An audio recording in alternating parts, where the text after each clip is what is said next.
There is a sacred space between the last thought of your day and the first moment of true sleep. It is a quiet threshold, a gentle letting go. But what if I told you this space wasn't an ending, but a beginning? Science is now confirming what ancient wisdom has always known. The mind, as it prepares for slumber, is incredibly receptive. It doesn't just shut down. It begins a profound process of curation, consolidating the memories that matter and strengthening the lessons we've learned. Research from institutions like Harvard Medical School and Loughborough University shows that information absorbed just before sleep has a remarkable way of sticking, solidifying into lasting knowledge as we rest. For more on the science, you can find the links in our description. Have you ever felt like you're on an emotional roller coaster you can't get off, where a single comment can ruin your day, or a wave of anxiety can wash away your best laid plans? We've all been there, riding the exhilarating highs and the draining lows. But what if you're not just a passenger on that ride? What if you're the one who designed the track? Tonight, we're going to explore a blueprint for taking control, drawn from the core ideas in the book, Master Your Emotions. We won't just be summarizing. We'll be building a new understanding together. This is a guide to becoming what the book calls the captain of your emotional journey.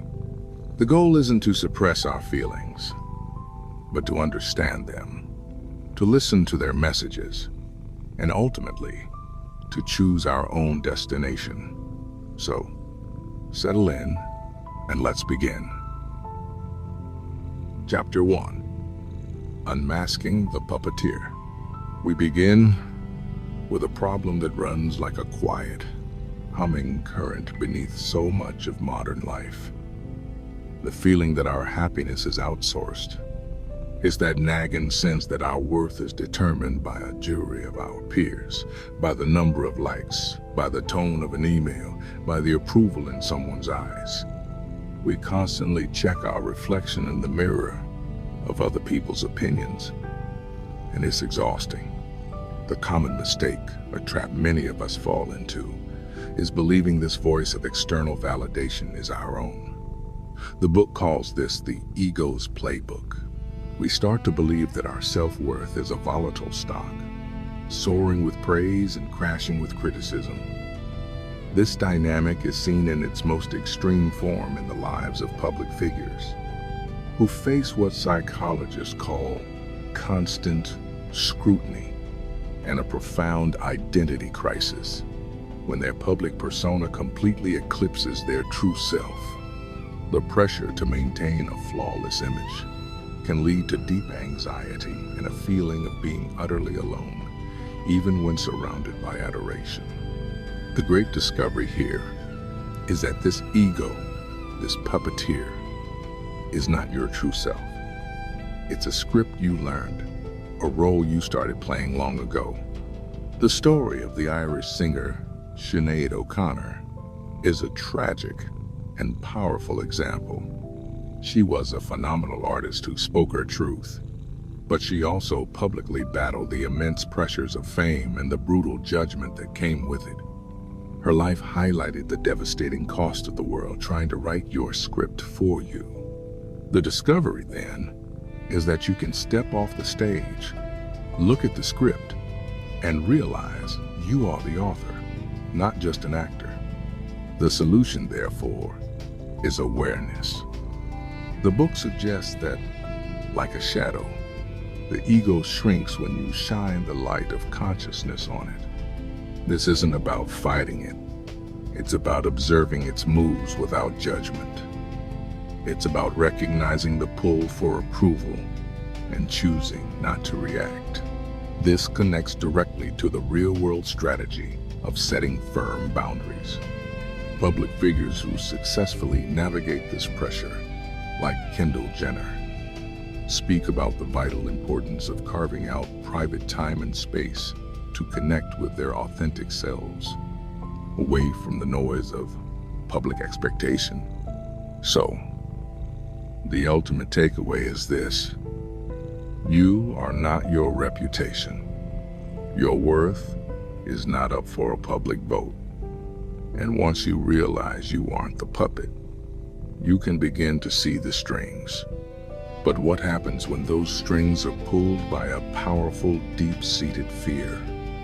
In our next chapter, we'll find out. Chapter 2. The Alchemist Formula for Emotion. There's a secret recipe behind every powerful emotion you've ever felt. It's not some unknowable magic. It's a formula. And tonight, we're unlocking it. The book unearths a simple but profound truth, a formula that governs our emotional world. Interpretation plus identification plus repetition equal strong emotion. The core of this truth is that we are the chefs. Life events are the raw ingredients. They are neutral. It is our interpretation of those events that adds the flavor, our identification with the feeling that makes it part of us, and our mental repetition that bakes it into a powerful, recurring state. Let's look at this formula through the journey of Susan Cain, the celebrated author of the book Quiet. Her story is a perfect illustration of overcoming a powerful fear. The trigger for her was a single event in middle school. Asked to improvise a scene as Lady Macbeth, she froze completely, sat down, red-faced, and said nothing. It was a moment of deep humiliation. Now, let's apply the formula. Her interpretation was that this was a catastrophic failure, definitive proof of her inadequacy as a public speaker. Then came identification. She stopped seeing it as something that happened to her and began to believe, I am a terrible public speaker. Finally, repetition. Every time she was faced with a speaking situation, that same fear, that same narrative was reinforced, creating a powerful and debilitating phobia that lasted for years. But here's where the alchemy comes in. She broke the cycle by changing the ingredients. After writing her book, she found a new, more powerful interpretation. Sharing her message about the power of introverts was more important than her fear. This new purpose gave her the courage to change the repetition. She began a process of gradual exposure, a proven technique for overcoming phobias. She started small, joining a course where the first victory was just standing up and saying her name. Then she moved to Toastmasters, then to private coaching, systematically rewriting the old neural pathways with new positive experiences. By changing the formula, she transformed a paralyzing fear into a manageable and even powerful part of her life. The benefit she unlocked is available to all of us, the power to rewrite our own emotional recipes. But this requires more than just changing our actions. It requires changing the very thoughts that fuel them. That brings us to the architect's office of your own mind. Chapter 3, the architect of your reality. Let me tell you a story you may have heard, but perhaps not in this way. In 1978, a sophomore at Laney High School named Michael Jordan tried out for the varsity basketball team. When the list was posted, his name wasn't on it. He was devastated. He went home, closed his door, and cried. This rejection could have been the end of his story. Instead, it became the beginning. Years later, after becoming arguably the greatest player of all time, he would famously say, I've missed more than 9,000 shots in my career. I've lost almost 300 games. I've failed over and over and over again in my life, and that is why I succeed. Let's analyze this mindset. For Jordan, failure was not an identity. It was data. Each missed shot, each loss, even the sting of that rejection list, was not a verdict on his worth, but fuel for his fire. He used the memory of not seeing his name not to feel shame, but to motivate himself to work harder than anyone else. This is a masterclass in what psychologists call cognitive reframing, a cornerstone of the elite athlete mindset. The key idea here, as the book so beautifully puts it, is that your thoughts today are the blueprints for your tomorrow. Your words, both spoken and unspoken, are not just sounds. They are instruments of creation. The subtle shift in your internal monologue from "I hope I can" to "I can" or even "I am becoming" is the difference between a passive wish and an active commitment. This is the heart of positive affirmations, which athletes use not as wishful thinking, but as a form of mental training to rehearse success. Think of your mind as an architect and your thoughts as the blueprints. Negative, self-doubting thoughts design a fragile shack, vulnerable to the first storm, but confident, resilient, affirmative thoughts. Thoughts like, "I am getting stronger. I am capable. I learn from every setback. Design a skyscraper built to withstand anything." You are the architect. You hold the pencil. You choose the design. So, I'll ask you to reflect on this. What blueprint are you drawing for yourself right now? This power to design our reality is incredible. But what do we do when the building is already flooded? When we're drowning in an emotion in this very moment? For that, we need a different kind of tool. Chapter 4. The Graceful Art of Letting Go. Have you ever felt completely stuck, overwhelmed by a wave of stress, frustration, or sadness, where the more you struggle against it, the stronger its grip becomes? What if the answer isn't to fight harder, but to simply let go? This isn't about passive surrender. It's an active skill. The book introduces a practical 5-step process for emotional release, which shares its DNA with powerful techniques like the Sedona method, developed by Hale Dwoskin. The process is simple, and you can use it anytime. First, awareness. Simply allow yourself to feel whatever you're feeling without judgment. Welcome it. Second, questioning. Ask yourself a simple, gentle question. Could I let this feeling go? Third, choice. Follow up with, would I? When? This puts you in the driver's seat. Fourth, action. The action is the decision itself, the inner commitment to release the feeling. And fifth, reiteration.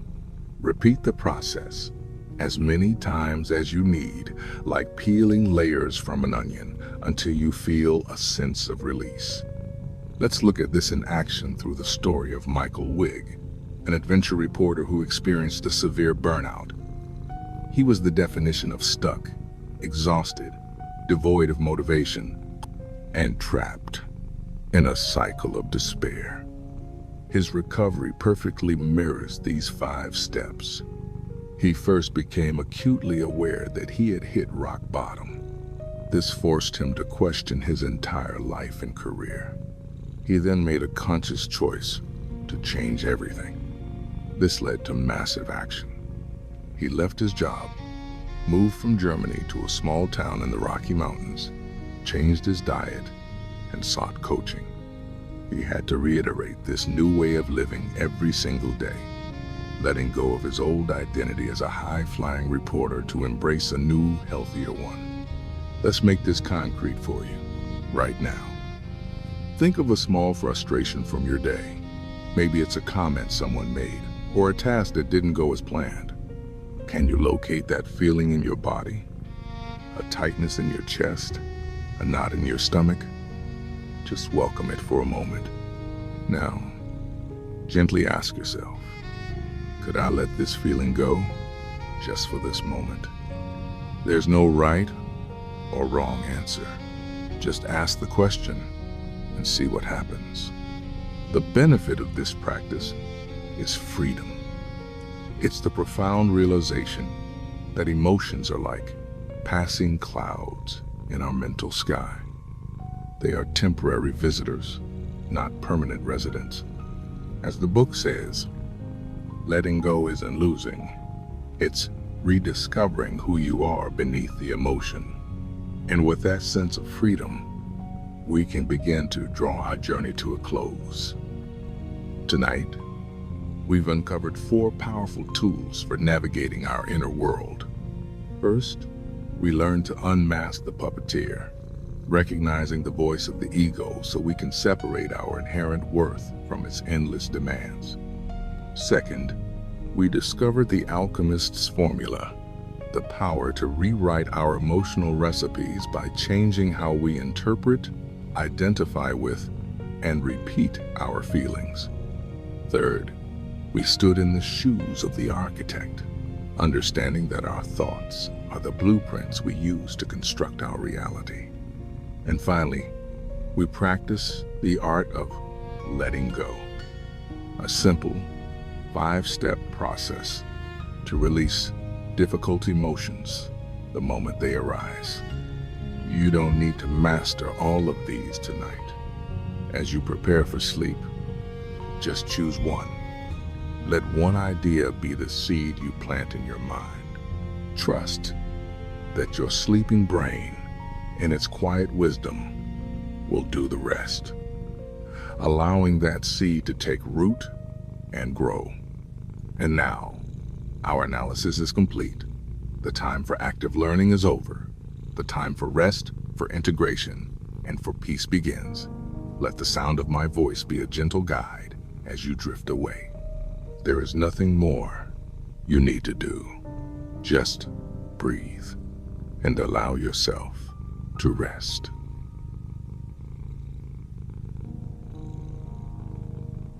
My emotions are messengers, not my masters.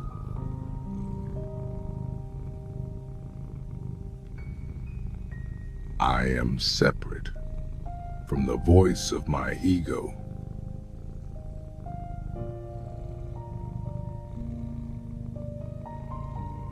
My worth is constant and internal.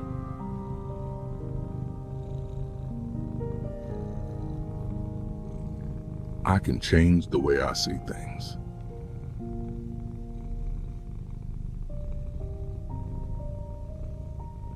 I am the architect of my thoughts.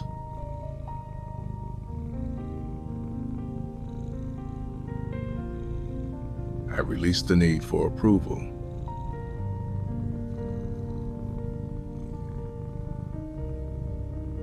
I can let this feeling go.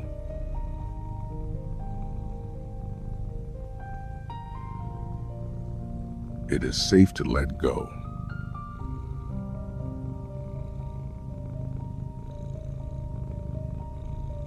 My mind is consolidating this wisdom as I sleep.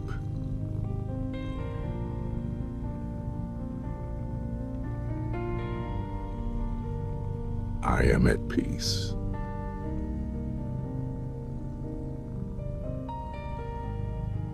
Rest. Deeper now.